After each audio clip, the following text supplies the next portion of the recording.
Hello friends, આજે હું કાજુ ગાંઠિયાનું શાક બનાવી રહી છું. જો આ એનું મટીરિયલ્સ છે અને આ ઘઉંના પરોઠા, આ ગાંઠિયા છે, આ કાજુ છે, ક્રશ કરેલી ડુંગળી અને પેસ્ટ, ટમેટા પેસ્ટ. ડુંગળીને સાતળવાની આવી રીતે અને સામાન્ય લાલ થાય ત્યાં સુધી એને ડુંગળીની જે કચાશ હોય એ જતી રહે ત્યાં સુધી એને સાતળવાની. પછી થોડો આદું ક્રશ કરીને નાખવાનું.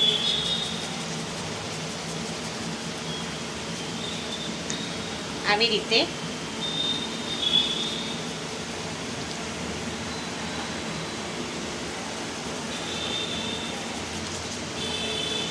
સામાન્ય ગુલાબી રંગની થાય ત્યાં સુધી ડુંગળીને સાતળવાની રહેશે.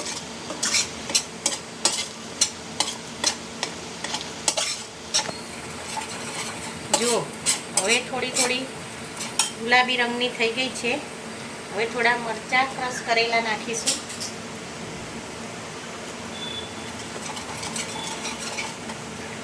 સ્ટાર્ટ. આ મેં લાલ મરચાંની પેસ્ટ બનાવી છે, એને હવે નાખવાની.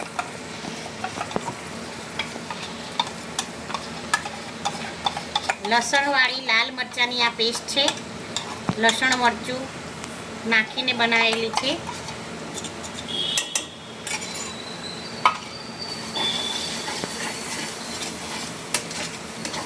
હવે એને ધીમા તાપે, મીડિયમ તાપે સાતળવાની રહેશે.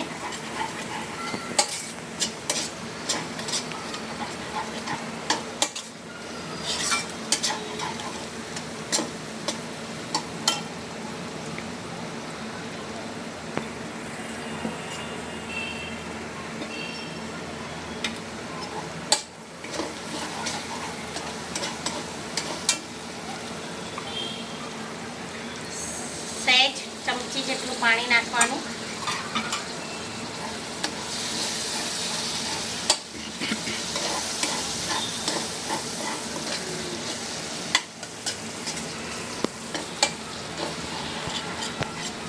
તેલ છૂટું પડે નહીં ત્યાં સુધી એને સાતળવાની રહેશે.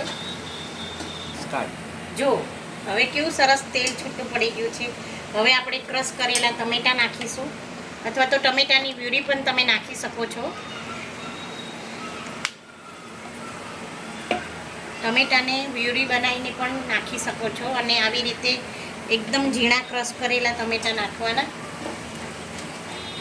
હવે ટમેટા ચડી જાય એના માટે ટમેટા અને ગ્રેવી પૂરતું થોડું મીઠું નાખવાનું રહેશે.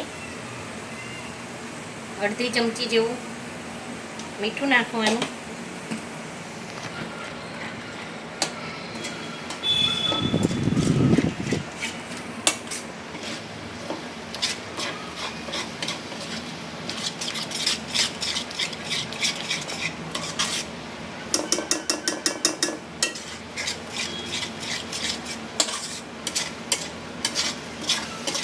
હવે સાતળવાનું છે અને ધીમે ધીમે ટમેટાને એકદમ ગ્રેવીમાંથી એકદમ તેલ છૂટું પડે ત્યાં સુધી સાતળવાનું. 2 ચમચી મલાઈ નાખવાની અને એને સાતળવાનું.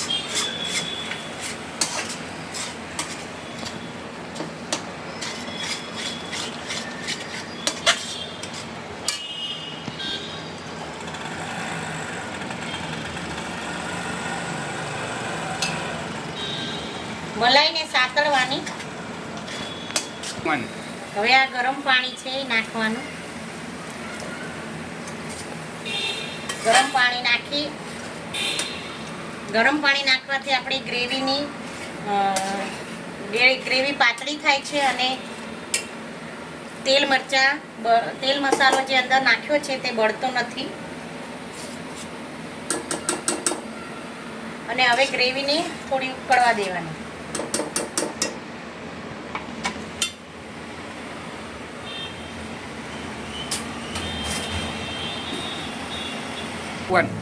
ગ્રેવી ઉકળવા લાગી છે એટલે ત્યારે આપણે થોડું કાજુ નાખી દઈશું અંદર અને 2 મિનિટ ઢાંકણ ઢાંકીને કાજુને મસાલા સાથે થવા દઈશું. જો કેવા સરસ એકરસ કાજુ થઈ ગયા છે. હવે છેલ્લે આપણે ભાવનગરી ગાંઠિયા નાખી દેવાના.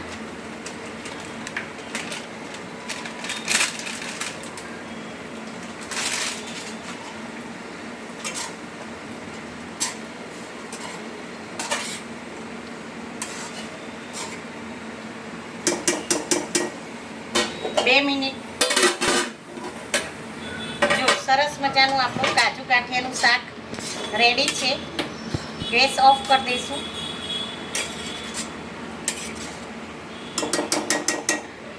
અને કોથમરીથી એને સજાવી દઈશું.